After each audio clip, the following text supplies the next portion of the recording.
राधे राधे मित्र मित्रानीहरू, म सियाको फेरि पनि आइसकेकी छु मेरो र तपाईँहरूको प्यारो च्यानल इन्जिनियरिङ जर्नी विथ सियामा। र यो चाहिँ अब कति नम्बरको भिडियो छ त्यो म बिर्सिहालेँ, थाहा छैन। ल केही छैन, तपाईँ चाहिँ प्लेलिस्टमा गएर हेरिहाल्नु होला, केही छैन। ल अब के भन्छ, योभन्दा पहिलेको भिडियोमा मैले त्यो डक्टाइल एन्ड ब्रिटल मटेरियलको स्ट्रेस स्ट्रेन कर्भसम्म गराएको थिएँ। अब के भन्छ, पर्मिसिबल स्ट्रेस र फ्याक्टर अफ सेफ्टीको बारेमा यो भिडियोमा डिल गर्नेछु। र मसित जति पनि नलेज छ त्यो चाहिँ हाम्रो रेस्पेक्टेड सरहरूको कारण हो। सो यो टपिक चाहिँ मैले हाम्रो respected sir HOD sir Sudeep Lamsal सरबाट सिकेँ हो। उहाँले पढाउनु भएको छ एकदम मजाले। सो म उहाँलाई थ्याङ्क यू भन्न चाहन्छु। र अब भिडियोमा अगाडि बढौँ है त।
अब यहाँ तपाईँहरू हेर्न सक्नुहुन्छ साथीहरू, पर्मिसिबल स्ट्रेस के हो त? The maximum value of stress at which the structure is to be designed is permissible stress. Permissible stress त्यो म्याक्सिमम स्ट्रेस हो, स्ट्रेसको त्यो म्याक्सिमम भ्याल्यु हो जहाँ हामी के गर्छौँ त, त्यति लिमिटभित्र रहेर हामी के गर्छौँ त, कुनै पनि स्ट्रक्चर डिजाइन गर्छौँ। त्यसलाई हामी के भन्छौँ? Permissible stress. The maximum value of the maximum value of stress at which the structure is to be designed is what our permissible stress. अब त्यसपछि यो के हो त? It is also known as allowable stress. अब हेर्नुहोस्, permissible stress ले mathematically हामी के बुझ्छौँ त? Stress by factor of safety. अब यसलाई हामी रेसियोवाला डेफिनेसन बनाइहाल्न सक्छौँ। The ratio of stress to the factor of safety is known as what? Permissible stress. Permissible stress के हो त? The ratio of stress per factor of safety is known as permissible stress. यति बुझिहाल्नु भयो, यतिकै छ, योभन्दा बेसी बुझ्नुहुन्न। अब फ्याक्टर अफ सेफ्टी,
अब हेर्नुहोस् फ्याक्टर अफ सेफ्टी के हो त it is what the ratio of ultimate पहिला म्याथमेटिकली हेरिहाल्नुहोस् म्याथमेटिकली के हो त ultimate stress by working stress छ हो सो अब यो के छ ultimate stress by working stress so हामी यहाँबाट के बनाउन सकिहाल्छौँ ratio the ratio of ultimate stress to working stress is known as what factor of safety र यो डक्टाइल मटेरियलको केसमा के हुन्छ ratio of yield stress to what एलाउएबल स्ट्रेसलाई नै हामी के भन्छौँ त वर्किङ स्ट्रेस पनि भन्छौँ र पर्मिसिबल स्ट्रेस पनि भन्छौँ है त सो योमा कन्फ्युज नहुनु होला डक्टाइल मटेरियलको लागि के हो त it is the ratio of yield point to what permissible or allowable stress or working stress. So the range of factor of safety vary between 2 देखि 5 सम्म हुन्छ यसको range mathematically factor of safety is equal to के हो त ultimate stress to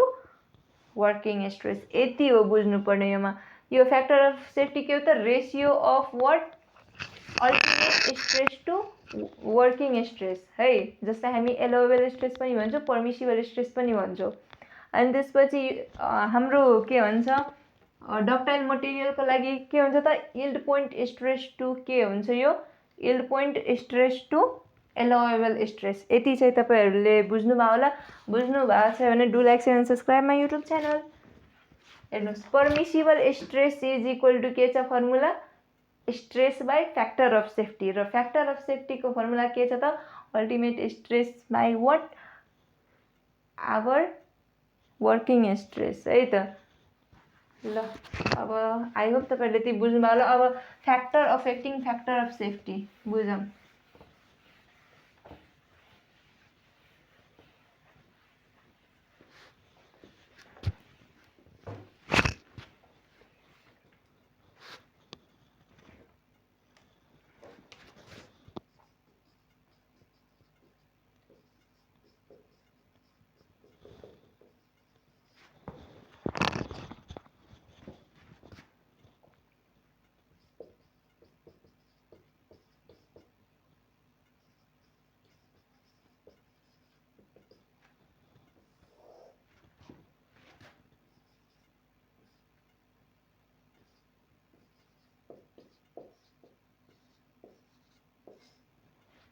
है त यो चाहिँ के भन्छ मैले एउटा ट्रिक बनाएको छ यो के भन्छ अब अलिकति एक्सप्लेन सब थोक त याद रहँदैन सो म एउटा ट्रिक बनाएको छु यहाँ यो लर्न गर्नको लागि मेरो एउटा फ्रेन्ड छ मनाप ढुङ्गेल त्यसलाई मेरो क्लासमेटहरूले मल्लम भन्छ है त अब मल्लम भन्छ तपाईँलाई थाहा भयो है अब त्यसपछि सनम तेरी कसममा हिरोइनलाई सरू भन्छ तपाईँले त्यो पनि थाहा होला है मेरो फ्रेन्ड मुनापलाई मेरो साथीले के भन्छ मल्लम अनि सनम तेरी कसमको लिड एक्ट्रेस हिरोइनलाई के नामले बोलाउँछ निकनेम सरू अब हेर्नुहोस् मल्लम दे सरू है त MLMDESRU मल्लम दे सरू आई होप यो ट्रिक काम गर्छ होला तपाईँलाई पनि सो हेर्नुहोस् एमबाट पहिलो के हो त मटेरियल प्रोपर्टी त्यसपछि के भयो त लोड अनसर्टेनिटी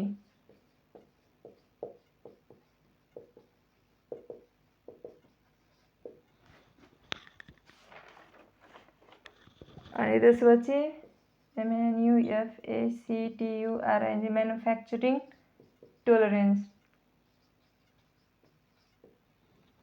अनि त्यसपछि यो के हो त डिजाइन एक्युरेसी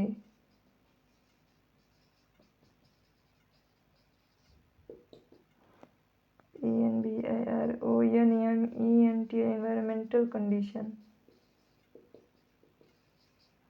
अनि यो एसबाट हाम्रो के छ safety standard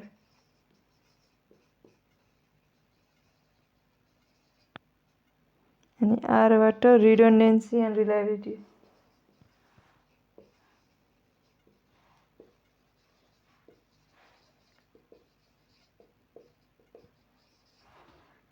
usage and maintenance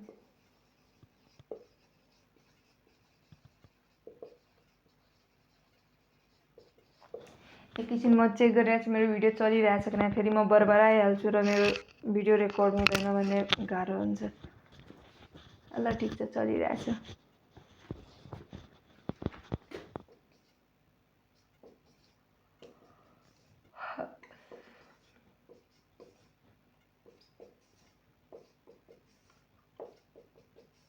ल हेर्नुहोस् यहाँ फर्स्ट के हो त factor material property, second factor load uncertainty. मैले के भन्थेँ MLMDESRU, अब त्यो ट्रिक म बार बार भन्दिनँ, मेरो फ्रेन्डहरूको बेइज्जती हुन्छ।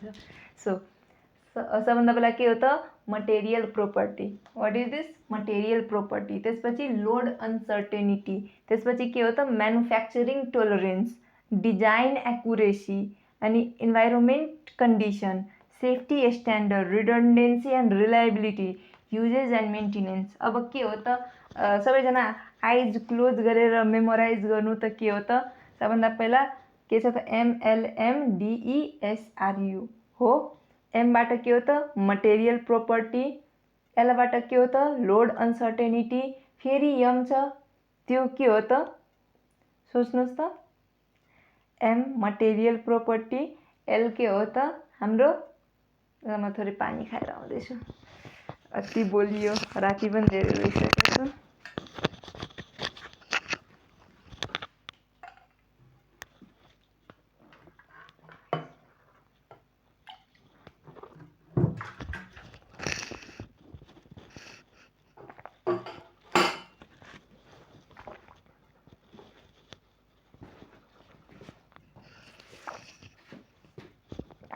हामी रिकल गरिरहेको थियौँ MLMDESRU। एमबाट के छ त मटेरियल प्रोपर्टी, एलबाट लोड अनसर्टेनिटी, फेरि एमबाट के छ त म्यानुफ्याक्चरिङ टोलरेन्स MLM। अब डीबाट के छ त डीबाट डिजाइन एक्युरेसी, डीबाट के छ त डिजाइन एक्युरेसी, ईबाट इन्भाइरोमेन्ट कन्डिसन, फेरि एसबाट के छ त सेफ्टी स्ट्यान्डर्ड, आरबाट के छ रिडन्डेन्सी एन्ड रिलायबिलिटी अनि युबाट युजेज एन्ड मेन्टेनेन्स। ल फेरि रिकल गरौँ के छ त है त। एमबाट के छ त मटेरियल प्रोपर्टी, एलबाट लोड अनसर्टेनिटी, फेरि एमबाट के छ त म्यानुफ्याक्चरिङ टोलरेन्स र डीबाट के छ डिजाइन एक्युरेसी, ईबाट के छ इन्भाइरोमेन्ट कन्डिसन, त्यसपछि एसबाट के छ त हाम्रो सेफ्टी स्ट्यान्डर्ड, आरबाट के छ रिडन्डेन्सी एन्ड रिलायबिलिटी र फेरि एस छ, एसबाट के छ हाम्रो यु छ, युबाट के छ हाम्रो युजेज एन्ड रिलायबिलिटी। अब हेर्नुहोस् यहाँ अलि यो कुराहरू एक्सप्लेन त तपाईँ आफै पनि गर्न सक्नुहुन्छ, म चाहिँ अलिअलि भनिदिन्छु। हेर्नुहोस् मटेरियलको प्रोपर्टी, मेटेरियल कस्तो छ त्यसले के गर्छ, the type of material determines its ductility and what durability and quality, ductility बनायो सरी, कस्तो मटेरियल युज गरिरहेछौँ त्यो मटेरियलले पनि त्यसको के गर्छ ड्युरेबिलिटी डिटरमाइन गर्छ। त्यही कुरा तपाईँ लेखिदिनु होला अलि एक्सप्लेन गरेर। The type of material shows what its durability and its property, यो चाहिँ एक लाइनमा लेखिदिनु होला। त्यसपछि लोड अनसर्टेनिटीले के भन्छ, variation in expected load including dynamic static and environmental load, जस्तो कि लोड अनसर्टेनिटी चेन्जिङ लोडहरू हुन्छ नि, जस्तो कि स्ट्याटिक लोड छ जुन रेस्टमा छ, त्यो डाइनामिक लोड छ, चाहे त्यो इन्भाइरोमेन्टल लोड छ त्यो विन्डवाला लोड भइहाल्यो, सिस्मिक लोड भइहाल्यो, यताउति जति पनि लोडहरू छ ग्राभिटेसनल लोडहरू छ त्यो सबै यो लोड अनसर्टेनिटीमा लेखिदिनु होला एक लाइन तपाईँहरू। सो अनि त्यसपछि म्यानुफ्याक्चरिङ टोलरेन्स, जब म्यानुफ्याक्चर भएर आएको हुन्छ होइन, म्यानुफ्याक्चर भएर आउँदाखेरि त्यो के हुन्छ त्यसको आफ्नै के भन्छ इम्पर्फेक्सनहरू हुनसक्छ। जस्तो कि हामी सर्वे गर्छौँ नि अटो लेभलमा, हामी के गर्छौँ त पहिला टुप्पेट टेस्ट गरेर हेर्छौँ त्यो यदि इन्स्ट्रुमेन्टमा केही इरर छ कि।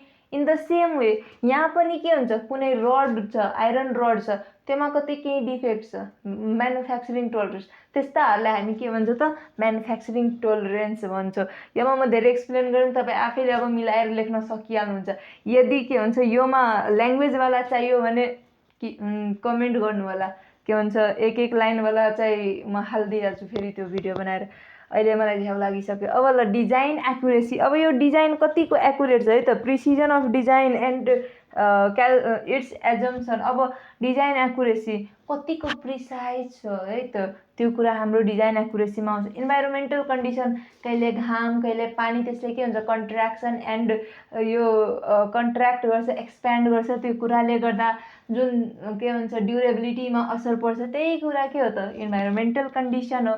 अब सेफ्टी स्ट्यान्डर्ड्स, अब कोड बनेको हुन्छ, सेफ्टी कोडहरू के भन्छ सबै कन्ट्रीको डिफ्रेन्ट हुन्छ, लाइक लमै राखिदिएको हुन्छ। जस्तो कि एउटा के धेरै पहिला आएको थियो 8वटा के भन्छ पिल्लरवाला घर बनाउने यताउति, त्यस्तै टाइपको केही यो सेफ्टी स्ट्यान्डर्डमा आइहाल्छ। जस्तो कि इन्डस्ट्रिजको आफ्नो यो त के भन्छ मैले रियल लाइफवाला भने होइन, अब यो जुन सामानहरू बनेर आउँछ होइन, इन्डस्ट्रिजको आफ्नो एउटा सेफ्टी कोड हुन्छ, त्यो कोड मिट गरेको छ कि छैन होइन। अब फ्याक्टर अफ सेफ्टीको भ्याल्यु कति छ, त्यो चाहिँ एउटा इन्डस्ट्रीको कोड हुन्छ, त्यो कुरा सेफ्टी स्ट्यान्डर्डहरू भयो। रिडन्डेन्सी एन्ड रिलायबिलिटी कतिको रिलायबल छ, युजेज एन्ड मेन्टेनेन्स होइन, बिचबिचमा कति त्यसलाई मेन्टेन गरियो, ठिकठाक गरियो, रिपेयरिङको कामहरू भयो, त्यसले गर्दा पनि त्यसको के हुन्छ त फ्याक्टर अफ सेफ्टीलाई म्याटर गर्छ है त। यति थियो आजको भिडियोमा बुझ्नुपर्ने, तपाईँहरूले यो बुझ्नु भएको छ होला। सो अनि सरी है म नाप ढुङ्गेलमा तिम्रो नाम युज गरेँ, र थ्याङ्क यू, तिम्रो कारणले यो भिडियो इजिली बुझ्न सकियो, यो टपिक बुझ्न सकियो। So sorry and thank you.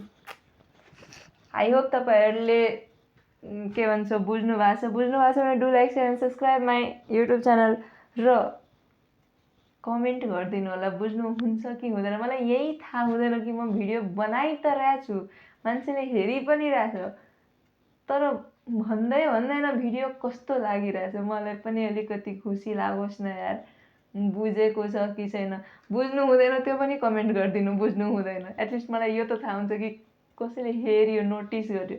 अहिले त यो पनि थाहा हुँदैन कसैले हेरिरहेछ कि हेरिरहेछ छैन, हेल्पफुल भइरहेछ भिडियो कि नै। म सबैलाई हेल्प गर्नको लागि बनाइरहेको छु र मलाई नै थाहा हुँदैन कि केही भइरहेछ कि नै। So at least do like share and subscribe my YouTube channel. यति इजी ल्याङ्ग्वेजमा तपाईँ कतै पाउनु हुँदैन, आई मेक स्योर, त्यो पनि नेपाली ल्याङ्ग्वेजमा।